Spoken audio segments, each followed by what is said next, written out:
From the sports betting capital of the world, Las Vegas, it's time for the show you can't afford to miss. The #1 weekly football preview, Wanna Bet. Get ready for valuable information, analysis, winning picks, and betting strategies. Your hosts, SEC gridiron guru Kip Keefer, and award-winning betting expert, writer, and sports editor for the Las Vegas Sun, Kip Keefer. Let's go. Here's everything you need to win big.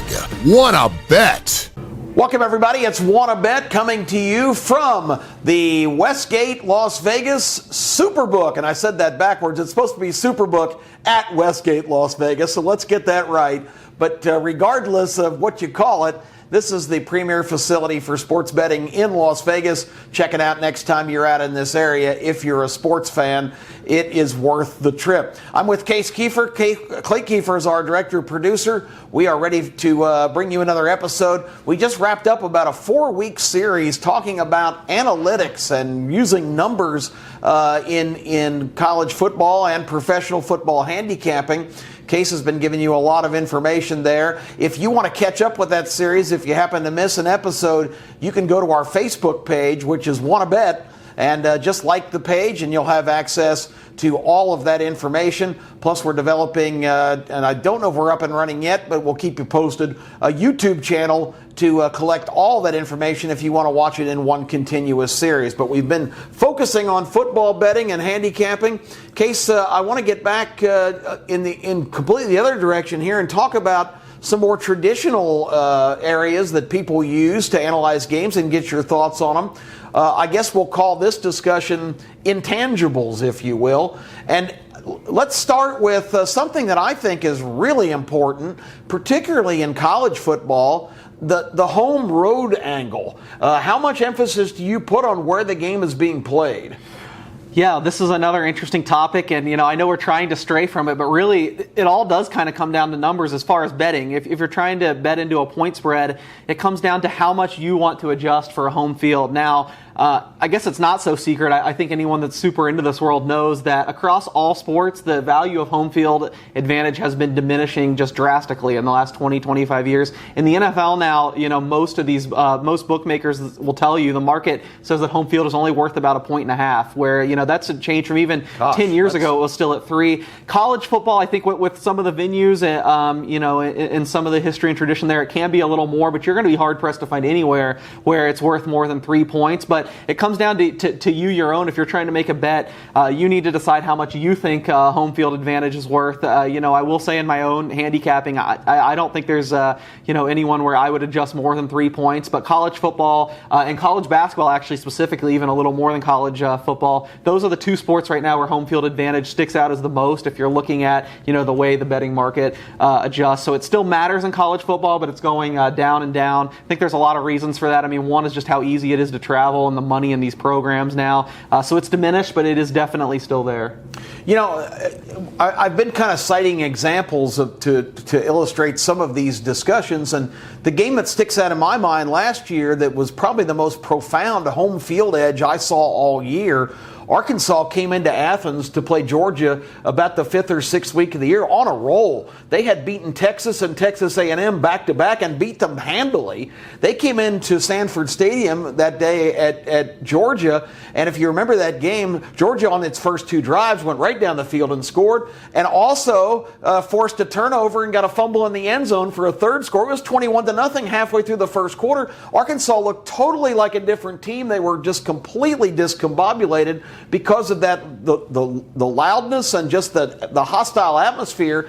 That was the most profound. That might have made, because Arkansas was a very credible team all year, that seemed like it made a 14 or 21 point difference. Yeah, I think home field advantage certainly played into that, and it meant something. However, I think that you might have hit on another thing that's even more important that we see year after year mattering. I don't remember for sure, but I believe you were right. They played Texas. I think that game might have been at home. They played Texas A&M at a neutral site on the roads. They were traveling. Then at Georgia, we do see some attrition. If you look back years, back-to-back road games is traditionally a really bad spot.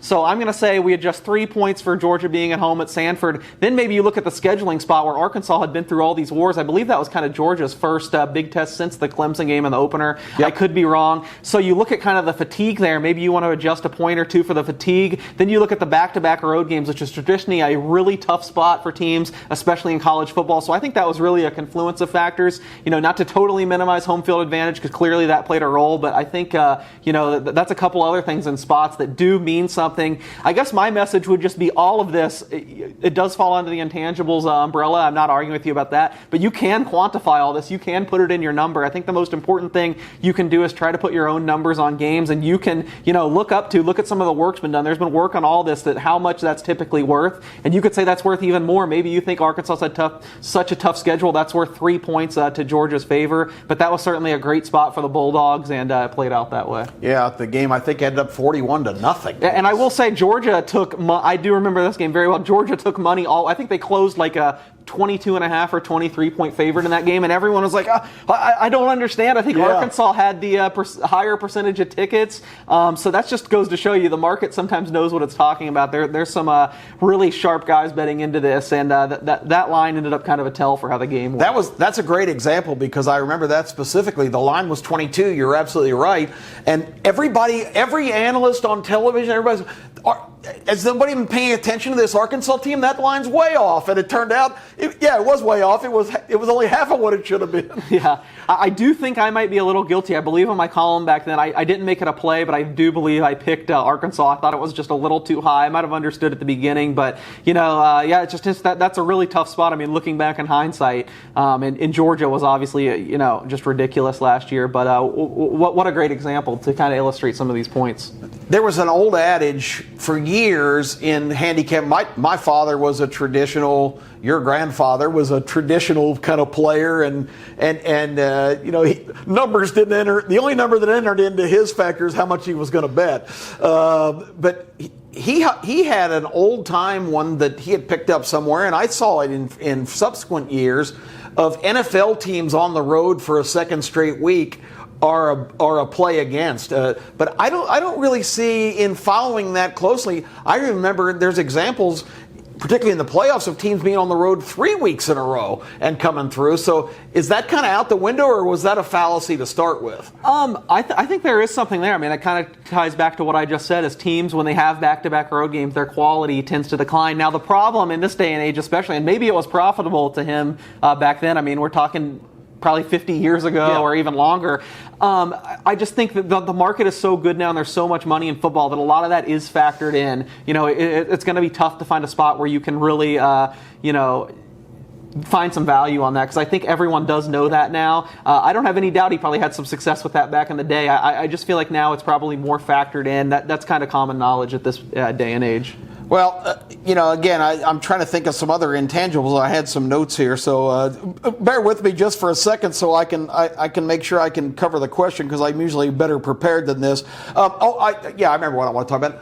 What kind of factors do you put in quote rivalry games, or maybe major division matchups? Does any of that go into your calculations? Not really. Maybe it should, because there's some where there's been, some craziness and stuff. But, I tend to minimize the historical effects a little bit. Now, there are some crazy examples. I know we're getting down to, the end of the season. There's some big games like that this week. So, stick with me. Maybe it'll be in some of my picks this week. We'll talk about that here later coming up on Wanna Bet. Well, we've enjoyed giving you some information. We've kind of gone old school with some of this discussion, but whatever method you use, hope you're going to be successful. And I can promise you, one of the keys to that success is Case Keefer's Picks. That's coming up next here on Wanna Bet. Hey, it's Case Keefer back for another week of my picks here on Wanna Bet. But first, as always, let's look back at last week. And unfortunately, another bit of a mediocre slate for me. We went 2-2 on college football, 1-2-1 on the NFL, a half point away from profit if it wasn't for our constant nemesis TCU, ending up beating Texas Tech by 10, only had 9.5 on the show, so that makes it a slight losing week, but still a ways to go, and we're not buried or anything. 16-16-2 on the show on college football, 15-3-1 on the NFL, and to be honest, a pretty short volume week for me, the least I've bet all year. this year, especially in college football. Still going to have 3 plays, but there's a couple reasons for that of why I've scaled back a little bit. I guess, first of all, not the main reason, but one of them is it's just been kind of a frustrating year, full transparency. If you read my column on LasVegasSun.com, it's actually still been very successful. I think I'm something like 60 games over 500, picking every game, so I think there's still some good information there. I've just had a tough time figuring out what to elevate, what should be my top-rated plays. Been kind of misguided there, as you can see in the show record and in the column record. But that's not the main reason why I'm taking a little bit step back volume-wise. I will say my saving grace for this college football season is I am just in really good positions futures-wise, especially with conference futures, which we're now getting close to at the end of the regular season. National championship odds, I'm looking really good too. So I'm trying to play a little bit of defense here. I've built up an equity in a lot of these markets, and I don't want to see it go to waste. I think I just made one of the biggest mistakes I've made of my betting life in another sport, in baseball, with not capitalizing on a good position. I had the Phillies at 40-1 to win the World Series. Had plenty of opportunities to place them back on the Astros, who I didn't have any exposure to, never did. So kind of down on myself for letting that one slip away. All's not lost. I had the Phillies to win the National League too, so I had a nice score there at 20-1. But you got to learn from your mistakes a little bit just to get into the process. So I really want to make sure I capitalize on having good positions in a bunch of different conferences. I wish I was keeping a list of all the futures I've given out here on the show. Off the top of my head, there were a few of them I thought of. Kind of a mixed bag as far as on want to bet. I know the Heisman long shots I gave at the beginning of the year aren't looking great here. Personally, I'm looking pretty good in the Heisman market. I like my position, but those are probably dead from the show. A couple good ones I have. I know I said Texas plus 450 at one point. They're a 7-point favorite hosting TCU this week. Should win that game, but TCU pulls out all kinds of things out of its hat every week and kills us, so I'm not going to get involved there, but that's one that we have from the show. And I know we have Cincinnati plus 350 in the American. They're like 2-1 now, so looking like good value there too. We'll have an American pick here in a second. Lastly, one pick I know I gave out on the show as a future that is not looking so good was Washington 12-1 to win the Pac-12. They're officially out of that now. They failed to cover 5 games in a row, but that's where we're going to start for this week's picks.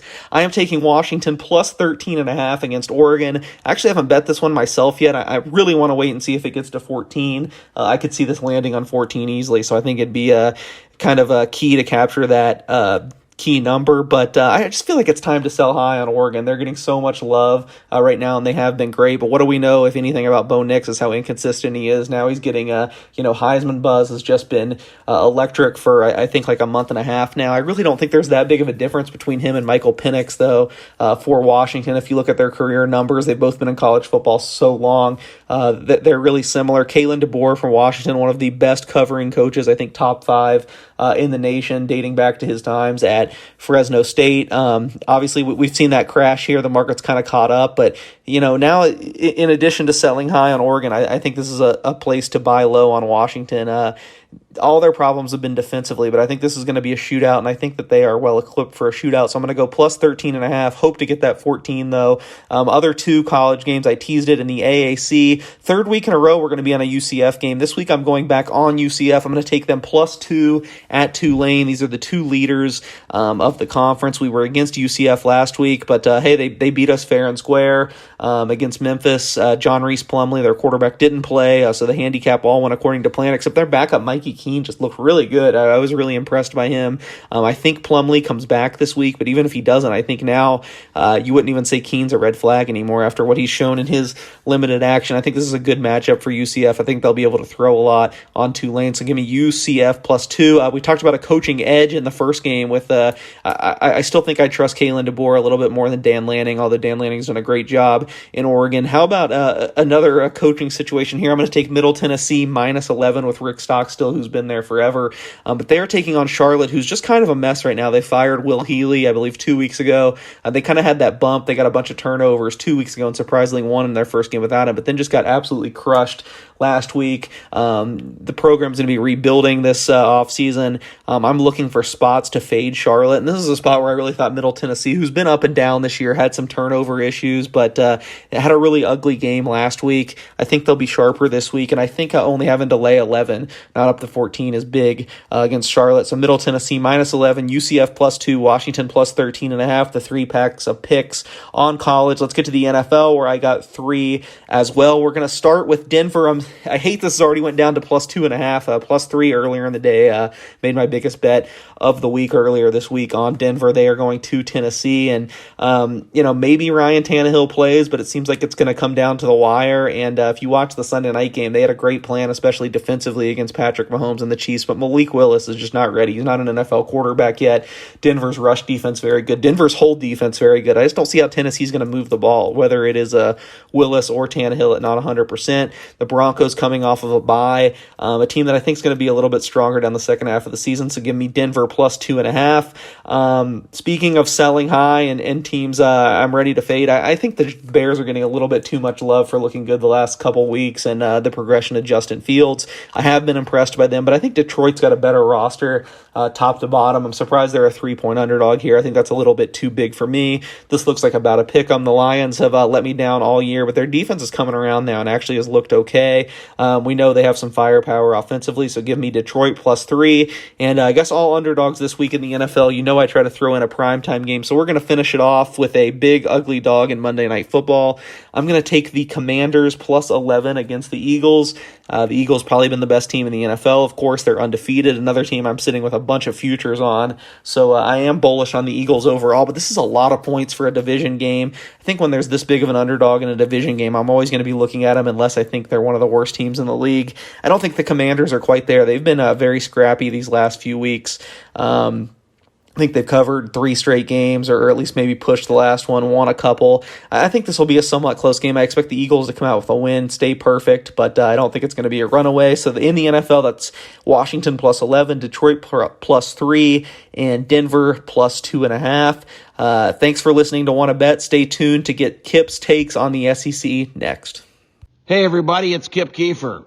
On all of our shows, we're in the business of picking winners. But selecting the champions of real estate, particularly downtown, well, that's easy. It's Lita D'Imperio and Carrie Smith, the dream team at Realty South. 205-937-2232 is the phone number to call if you want to get in the game of fabulous downtown living.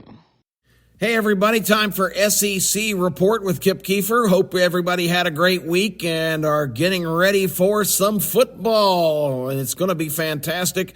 The SEC, some key games again as we sort through the puzzle that is the SEC season. A lot of big games, but let's start with one that's maybe not so big in terms of impact. But you've got 2 teams with 5-game losing streaks that have gone a whole different way of dealing with that. Of course, at Auburn, Brian Harsin relieved last week. Carnell Cadillac Williams, fantastic Auburn player, got the interim coach job and did a phenomenal job at Mississippi State last week as Auburn nearly pulled off the miraculous come-from-behind win. The kids really played hard in that game. Meanwhile, Texas A&M dropped their 5th in a row. This was a team that started the season ranked number 6 in the polls, and Jimbo Fisher is at the helm of the most disappointing team in all of America this year. I don't think you're going to be able to come up with one that has performed more poorly with expectations being so high. So, again, 5-game losing streaks. And keep in mind, both these teams, the last time they won a game, Auburn's was against Missouri, a game they never should have won. Missouri drove down and had a 28-yard field goal lined up with no time left on the clock, and the kicker missed it. Kept Auburn alive, sent the game to overtime. That kicker would go on to hit 11 in a row after that over the next 4 games, including 6 field goals better than 45 yards. So it was a big-time fluke. Auburn kicked a field goal in their first possession of the overtime.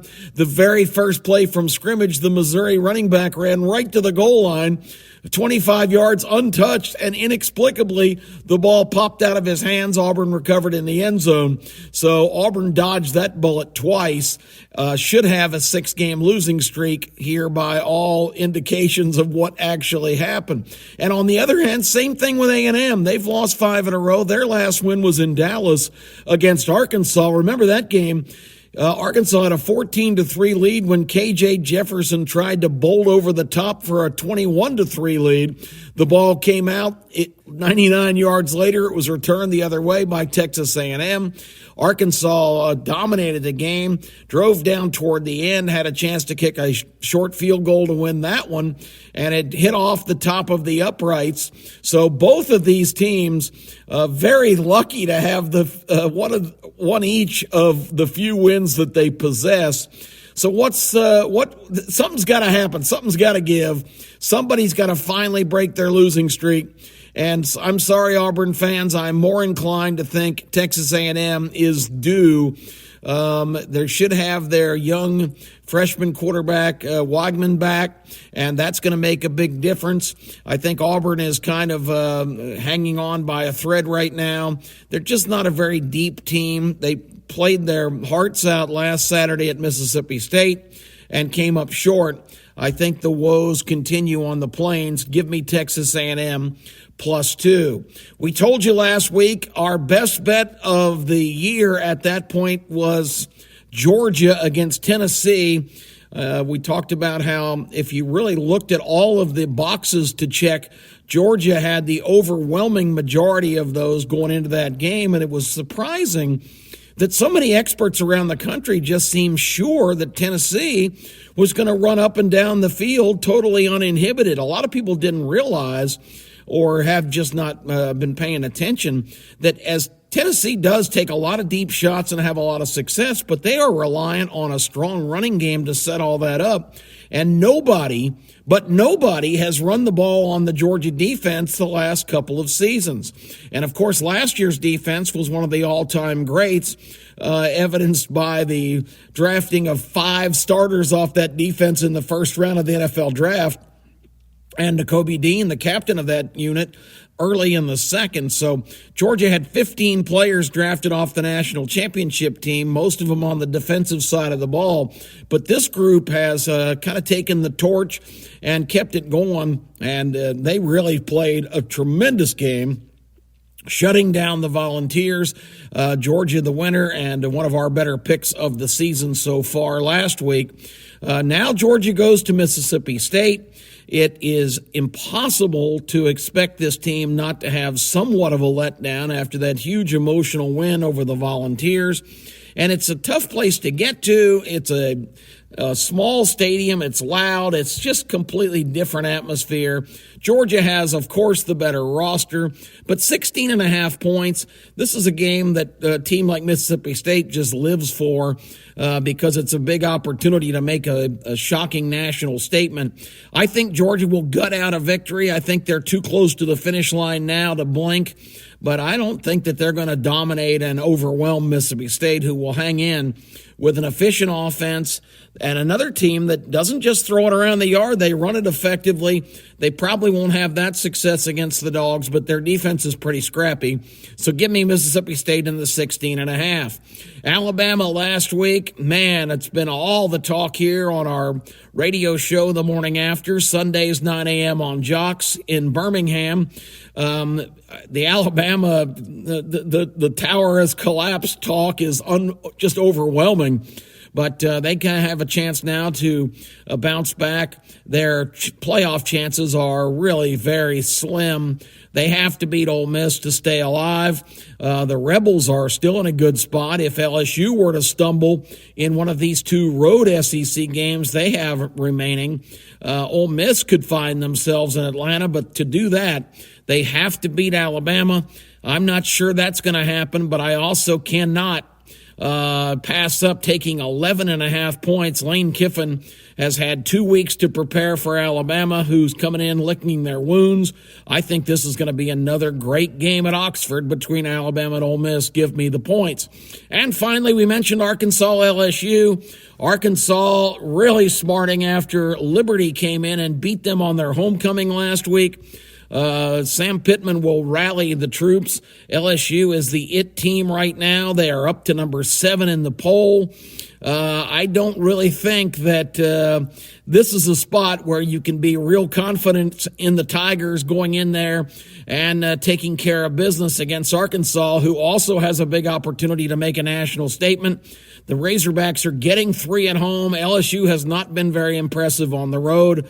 I'm going to take Arkansas in that game and call for an outright upset. I think the Razorbacks knocked the Tigers down a peg in Fayetteville on Saturday. That's the report this week. Hope you have a lot of success. Always enjoy coming to you here on Wanna Bet. We appreciate you tuning in. This is Kip Keefer, and we will be with you again next week.